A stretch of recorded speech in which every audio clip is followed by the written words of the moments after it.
Good afternoon, Democrats. It's 4:15, which means it's time for the Chair's Daily Live. As you can see, I'm not the chair. Alicia Andrews is still traveling, but we'll be back with you next week. So I appreciate you tuning in today, and happy Thursday. There's so much going on before this legislative session, and we have been trying to inform you of all of the bills that are being presented every day by Republicans that are just they're not sane. They're not beneficial to the people of Oklahoma. A lot of grandstanding out there. And yesterday, we talked about some of the positive bills that have been put out by Democrats for consideration for this season. And my guest today is someone that I'm really happy could be with us. She is actually my representative here in Oklahoma. I live in her House district, and it's my privilege to welcome Representative Maury Turner to the show. Maury, welcome this afternoon. Hi, thank you so much. I just want to go ahead and state that my pronouns are they and them. I don't use she, her pronouns, but thank you. It is a real honor to be here. Well, I'm glad you could join us. Oklahoma put to death today another human being. This is something that our state has wrestled with trying to get right. I don't think there is such a thing as making capital punishment right, but we have so many botched executions in this state, which has caused people to begin thinking, I think, in a bit of a different way about how we deal in our criminal justice system.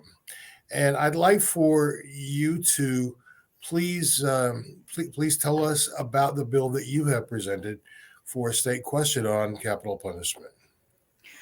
For sure.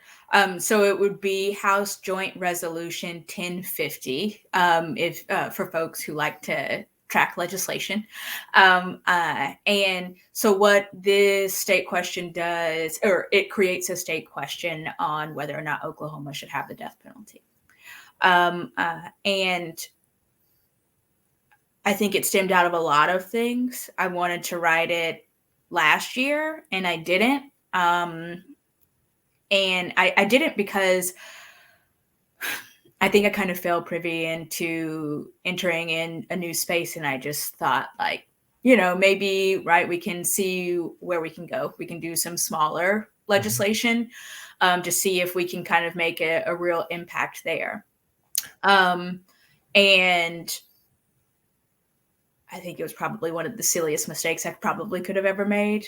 But I also think about everything that has happened over the course of the past year and honestly over the course of the past few months, right, since Oklahoma started executions again, since October. And I think that this is one of the best times. I think yesterday is always the best time, right? But this is one of the best times to bring a piece of legislation like this forward.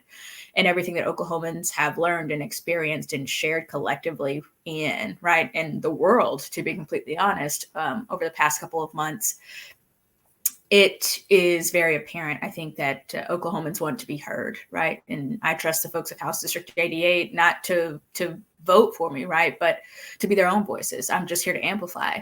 And so I thought a state question is probably the best way to do this. You know, I respect a lot of what you said about, this being a mistake, not doing it last year. But I have to tell you, I think that there is more interest today and that people are listening more and thinking more about capital punishment. So, and that I'm not just saying that to be kind. I'm saying that because in this case, it actually could work to the advantage of this bill and certainly the Oklahoma people by having given it some space there. Let me ask you, what are the people in your district telling you about their thoughts on capital punishment? Right.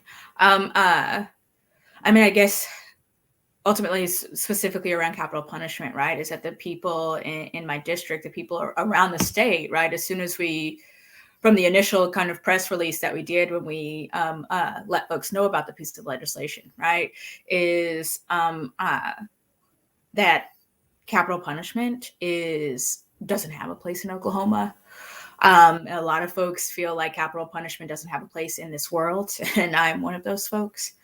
Um, uh, Also, the conversation around how we are wasting taxpayer dollars, right, for state-sanctioned murder, right, in the name of a criminal legal system that seeks to kill people, right, with impunity. And I think there are a lot of different lenses, but for me, as a representative here in Oklahoma City, right, grew up in Ardmore, Oklahoma, the product of Oklahoma's very, very ill-equipped justice system, right?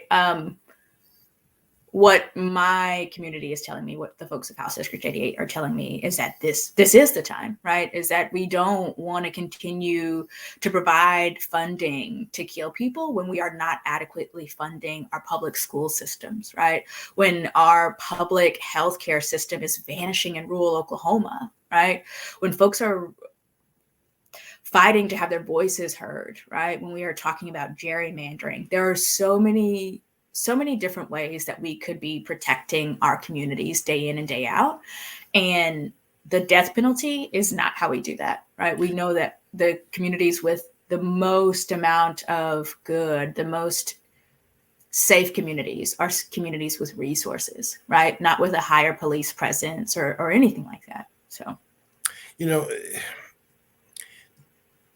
today's murder was of a man who was, by all accounts, mentally ill, and yet we were still able to do that as a state, which I find so confounding.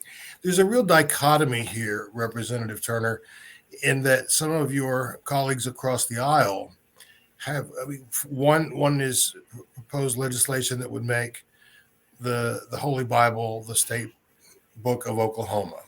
mm-hmm.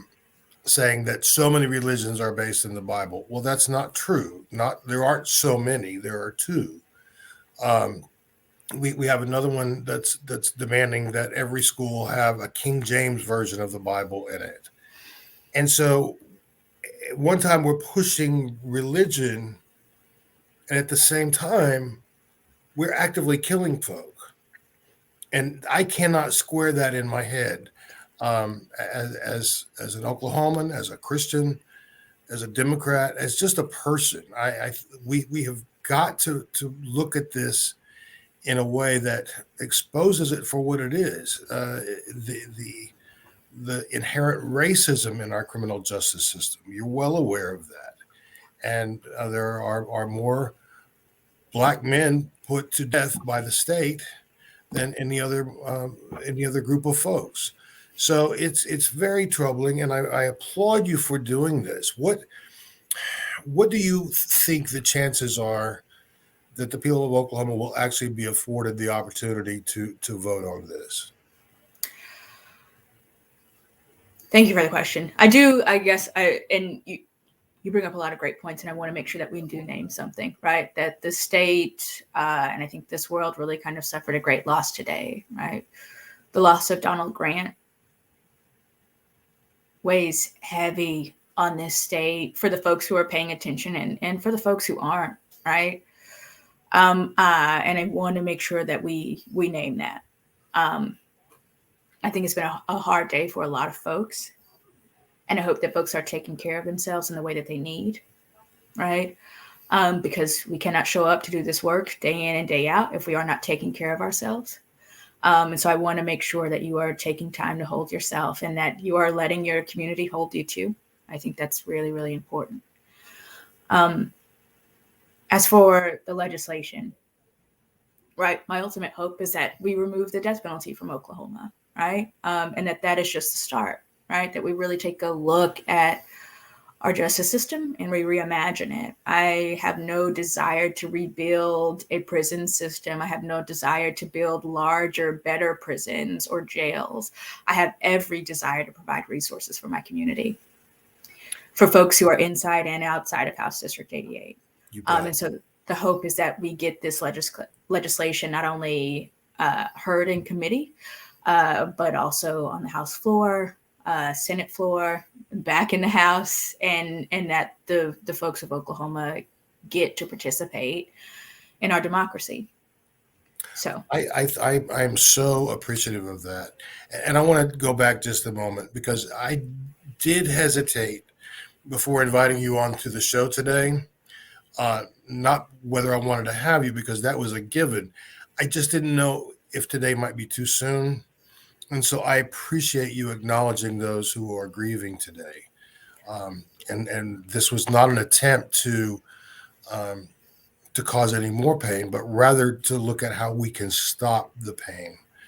And wow, this I will tell you that this is their second year of service in the House, and this is a big piece of legislation to be rolling out. So it took some fortitude to do that, and I commend you for that. And do know that we're going to be following this effort and supporting your effort because in today's society, I won't even talk about the past, but in today's society, there should never be a place for state-sponsored murder. It's illogical, it's unconscionable, and it goes against everything that so many of us believe. So, what would you advise folks to do in terms of supporting your effort? for sure. I think for those of us who live in maybe more liberal or progressive areas, everybody, right? But particularly for the folks who had, well, I won't even say more liberal or progressive areas. If you had a senator or a representative speak out on behalf of Julius Jones, if you had a senator or a representative speak out on behalf of Richard Glossop, right? Donald Grant, if anybody has tweeted out, right, that we need to put an end to the death penalty, right?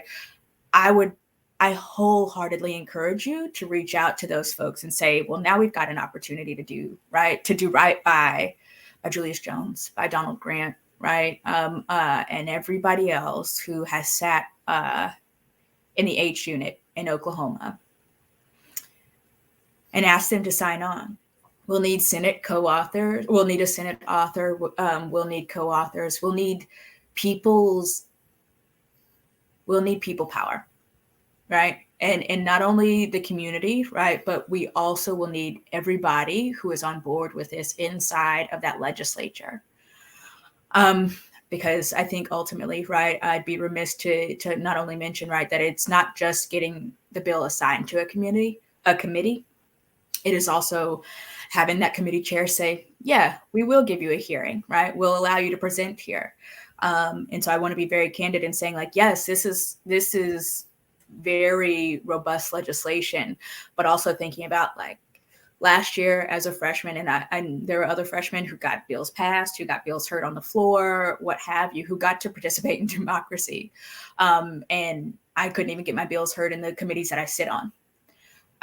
And so I want to make sure that you know, right, that we were able to stop bills like Senate Bill 2, the anti-trans sports ban, right, 1888, right, the bill that at one point in time said that if you are receiving public funds or if you're receiving funding from the state, that you can't participate in diversity and inclusion trainings. And if you're a public educator, you would have to out your students to their families.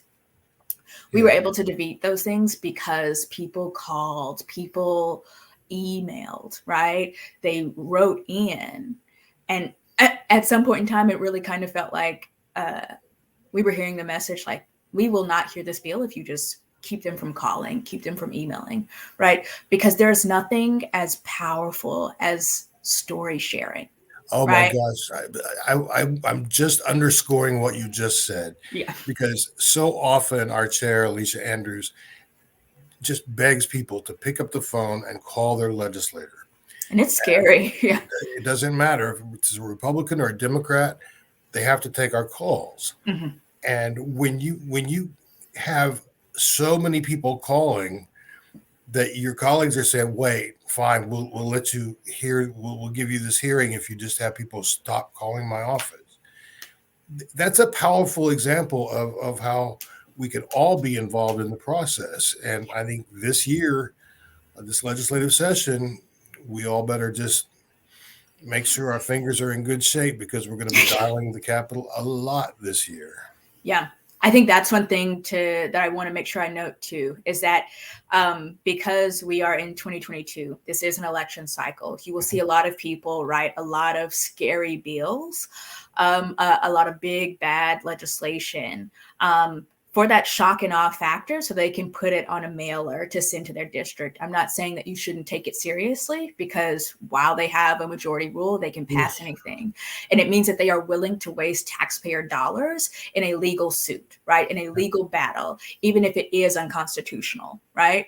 And so also be mindful of that, right? Is that we've got courts, we've got some checks and balances, and we just have to put in the work, right, to stop it before we can. But also, if it gets too far, we have to realize that, like, that's when we show up to do that work too, right? And so that's really terrific. I'm not going to keep you much longer, but before I let you go, I want to say, one, thank you again for this piece of legislation. It is, to me personally, it would be harder for me. It would be hard for me to identify a topic that's more closely aligned with my thinking. So I really appreciate that. The other thing I wanted to point out while you're here is that we have a Republican candidate for mayor of Oklahoma City who has really said some vicious things about the Muslim community, about Black Lives Matter, about Black people in general. And I just wanted you to be aware that we did put out a press release today condemning that kind of talk and explaining how that is not leadership and we don't need that. Because we're at a place now where we cannot afford to keep marginalizing one another. Yeah. And that's why I think your work is so important, because you stand up where your heart is, where your mind is, and you listen to what people are saying. So we are very supportive of you, and we're going to continue watching this bill progress. And I'm going to ask you to stay in touch with us about what help you need. Do me a favor and repeat the bill number one more time. It'll be House Joint Resolution HJR 1050. Okay. Well, Representative Maury Turner, it has been a pleasure visiting with you today, and you will be in our thoughts and prayers as you begin this legislative session for your health, your sanity, and the strength that you're going to need along with your Democratic colleagues, because there's a lot of work to be done and it's an uphill battle. But with folks like you there, I know that you were going to make a difference. So thank you so much for being with me today. Alhamdulillah. Thank you. Thank you so much, Scott. It's really been a pleasure. I'll talk to you real soon. Okay.